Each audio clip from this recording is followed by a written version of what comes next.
Hello guys, कैसे आप सब लोग। उम्मीद है कि आप सब लोग ठीक ठाक खैरियत से होंगे। आज की वीडियो हम कवर करने वाले हैं रॉबर्ट फ्रॉस्ट की poem the road not taken. इसकी एक मशहूर पोएम है द रोड नॉट टेकन, जिसको हम आज पढ़ने वाले हैं line by line.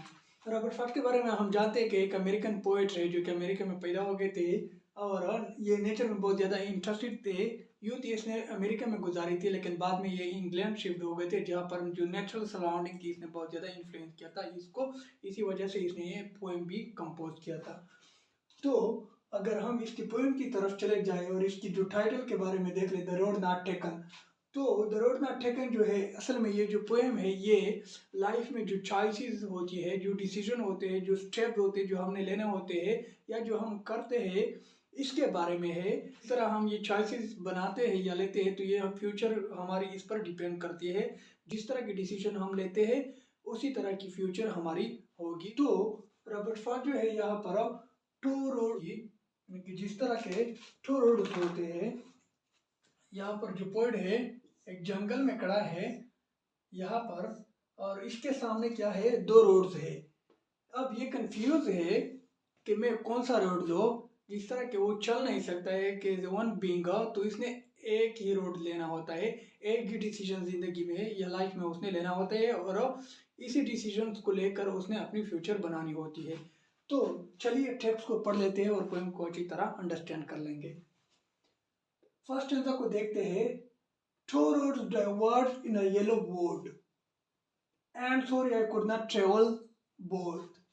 And be one travel long I stood, and looked down as far as I could, to where it bent in the undergrowth. Two roads diverged in a yellow wood.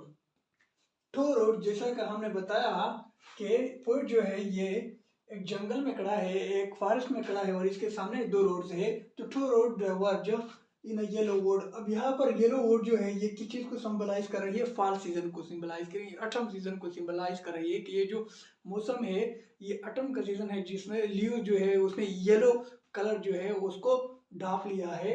इसके अलावा ये जो yellow woods है ये life को भी symbolize कर रही है, लाइफ को भी सिंबलाइज कर रही है, ऑटम को भी सिंबलाइज कर रही है।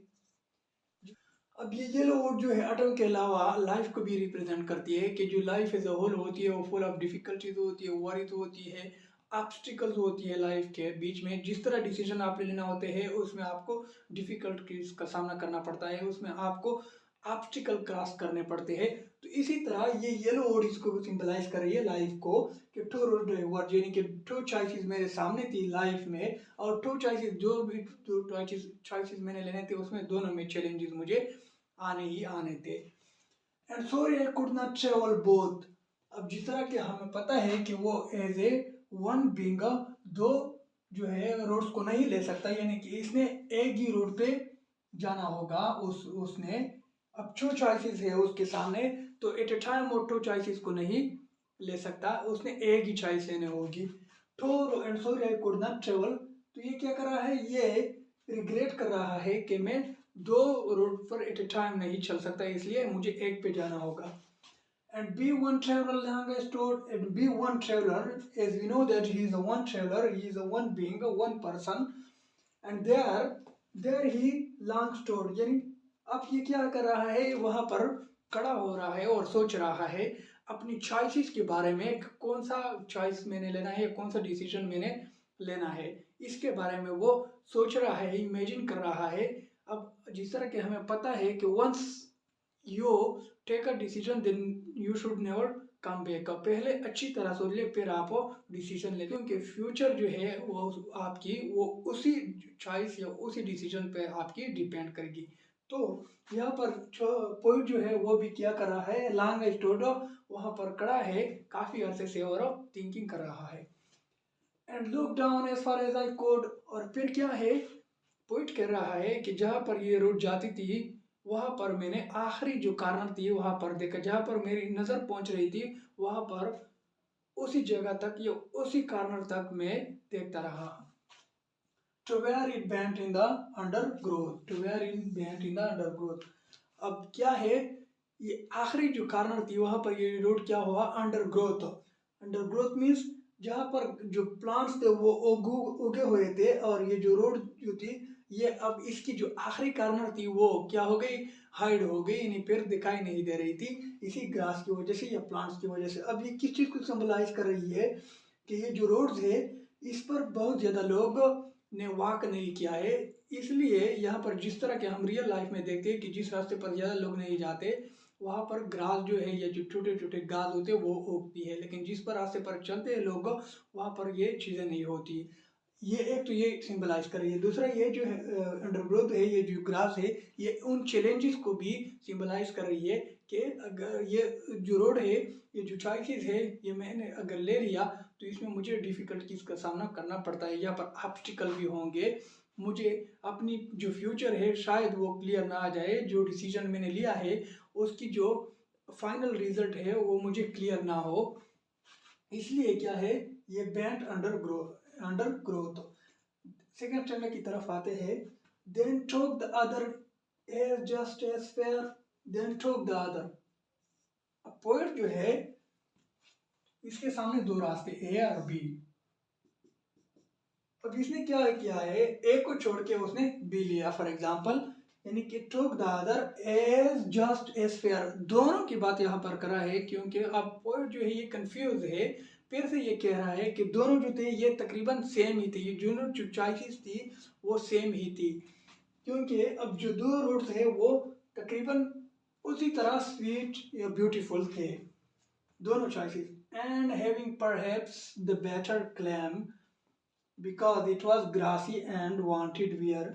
और यहाँ पर फिर से ये कह रहा है कि मुझे लग रहा है कि ये जो डिसीजन या ये जो पाथ मैंने लिया है, ये जो चॉइसेस मैंने ली है ये बेटर है मेरे लिए, ये फ्यूचर मेरी जो है वो बेटर फ्यूचर मुझे देगी, because it was grassy and wanted wear, क्योंकि ये ग्रासी थी जिस तरह के हमने पहले से बताया कि अंडर ग्रोथ थी, ये मैं कुछ नया करना चाहता हूँ, कुछ नया एक्सपीरियंस करना चाहता हूँ जहाँ पर ज़्यादा लोग ने ट्रेवल नहीं किया है, इसी वजह से मैं क्या हो बेटर क्लेम करता हूँ इसको, क्योंकि मैं I want to experience something new, that's why it wanted wear, क्योंकि इसमें क्या करना है, इसने डिफिकल्टीज मुझे एडवेंचरस बनना है, मुझे इन चैलेंजेस को क्या करना है, एक्सेप्ट करना है। Though as for that, the passing there had warned them really about the same। अब फिर से ये कह रहा है कि दोनों चॉइसेस दी थी, दोनों जो रास्ते थे अगर इस पर हमें चलता तो सेम डिफिकल्टीज या सेम ऑब्स्टिकल्स या सेम चैलेंजेस का सामना मुझे करना पड़ता। रोड ना टेकन की तरफ की बात करते हैं कि तरफ की पढ़ते हैं कि इसके अंदर क्या है। And both that morning equally lay in Leo's no step had turned black. Oh, I kept the fast for another day, yet knowing how well leads on to way. I doubted it I should ever come back. I shall be telling this with a sigh. So ये fourth stanza की line है, इसको हम बाद में पढ़ते हैं, इस पहले इसको देखते हैं। And both that morning equally lay in Leo's no step had trodden black। अब यहाँ पर जो है येलो वुड की बात कर रहा है कि जो लियोस थे, जो येलो लियोस थे वो मॉर्निंग में क्या थे, बिल्कुल फ्रेश पड़े हुए थे, क्योंकि नो स्टेप है ट्रडन ब्लैक का। अब जब हमें पता है कि जब स्टेप्स पड़ती है उन लीव्स के ऊपर तो ये इसकी जो येलो कलर है ये जिस किस्म की भी इसकी कलर हो जाती है वो ब्लैक हो जाती है, यानी कि वो मुरझाए जाते हैं। एक तो यह है कि इस पर जो है लोगों ने वॉक नहीं किया है, यानी कि इस रास्ते पर लोग ज़्यादा नहीं चले, इसलिए जो है इसकी जो कलर है अभी तक येलो है, यानी कि ये फ्रेश है, ब्लैक नहीं टर्न हो गई है, इसकी जो कलर है अभी तक येलो है, यानी कि जो चॉइस है इस पर ज़्यादा लोग नहीं चल पड़े हैं। ये अब नया नया इनिशियल स्टेज है पोइट का, इसने ये जो डिसीजन लिया है ये इनिशियल है, क्योंकि यहाँ पर ज़्यादा लोगों ने इसको चूज नहीं किया है, इस फील्ड को या इस चॉइस को। Oh, I kept the fast for another day. Oh, I kept, अब क्या कर रहा है ये जो पोइट है, अब इस दूसरे रोड की बात कर रहा है कि एक को मैंने लिया और इस पर मैं जा रहा हूँ, लेकिन ये जो दूसरा पाथ है ये मैंने फ्यूचर के लिए रख दिया कि मैं फ्यूचर में अगर मुझे टाइम मिला तो मैं फिर आके इस पर चलूँगा, यानी कि इसको भी एक्सपीरियंस करूँगा। अब यहाँ पर असल में पोइट जो है वो लाइफ में डिसीजन की बात कर रहा है कि एक बार जब आप एक डिसीजन लेते हो तो आपकी सोच ये होती है कि आगे जाके अगर मुझे टाइम मिला, अगर मुझे मौका मिला तो फिर मैं इसको दोबारा आके एक्सपीरियंस करूँगा। Yet नोविंग how way Leeds on two way. अब जब इस रास्ते पर इसने चल पड़ना है तो ये रास्ता फिर से क्या करेगा आगे, और रास्ते में क्या होगा, स्पीड होगा। अब पोइट को पता है कि ये जो एक बार मैंने इस रास्ते पर ये चलना शुरू कर दिया है तो ये और रास्ते में मुझे भी फिर से जाना पड़ेगा। आई doubted I should ever come back. अब पोइट जो है यहाँ पर ये कंफ्यूजन का शिकार है, ये सर्टन नहीं है, अनसर्टन है पोइट जो है कि मैं फिर से दोबारा आके मैं इसको एक्सपीरियंस करूंगा इस ए बात को या नहीं।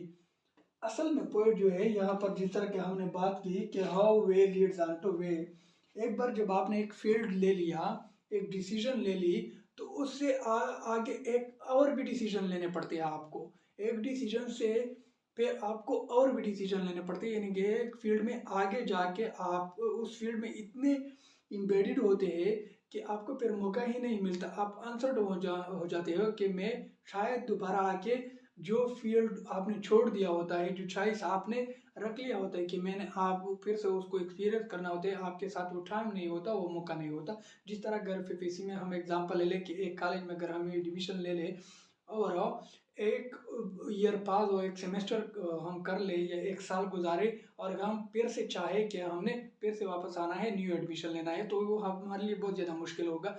क्योंकि या अगर हम एक फील्ड ले लें, FFC ले लें, मेडिकल ले लें, प्री इंजीनियरिंग ले लें, फिर आगे जाके हमने फिर से जो है उन फील्ड्स के अंदर फिर से हमें इतनी चॉइसेस आ जाती है कि हमें मौका ही नहीं मिलता कि हम फिर से आके अपनी जो फर्स्ट इनिशियल जो चॉइस होती है वो उसको चूज कर ले या एक्सपीरियंस कर ले।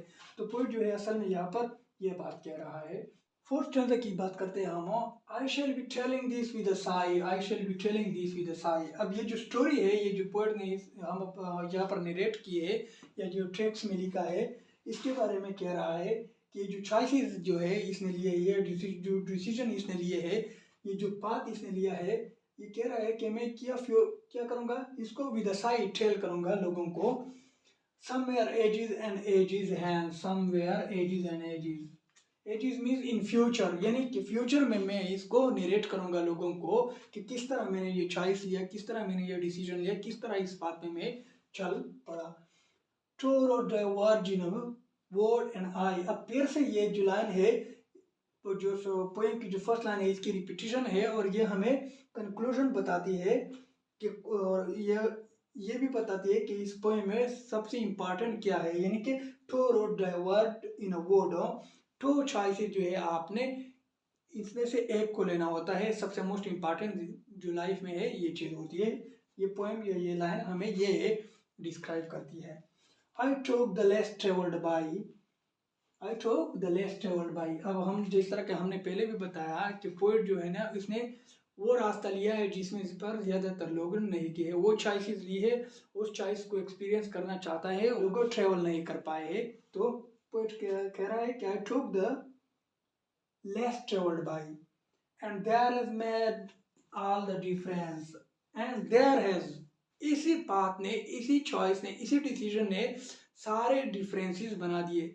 यानी आज में जो कुछ भी हो ये इसी डिसीजन या इसी चॉइस की वजह से हो।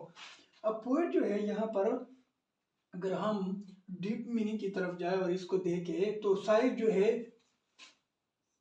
ये हैप्पीनेस की भी हो सकती है और ग्रीफ की भी हो सकती है, लेकिन यहाँ पर जो है जो ऑडियंस है वो क्लियर नहीं है कि ये जो पोएट है ये किस साई की बात कर रहा है, यानी कि ये हैप्पीनेस की साई होगी, ये जो डिफरेंस है, ये जो इसका आउटकम है इसकी चॉइस का, ये डिसीजन का, वो क्या होगी इन फ्यूचर में, वो उसके लिए अच्छा होगा, गुड होगा, या ये क्या होगी, ग्रीव होगी, सैड होगी, सारोफुल होगा।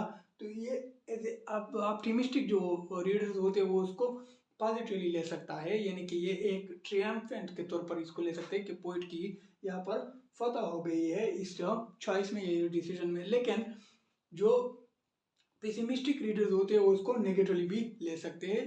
लेकिन यहाँ पर पोइट ने हमें ये नहीं बताया है कि ये जो साई है ये हैप्पी साई है या ग्रीफ की साई है।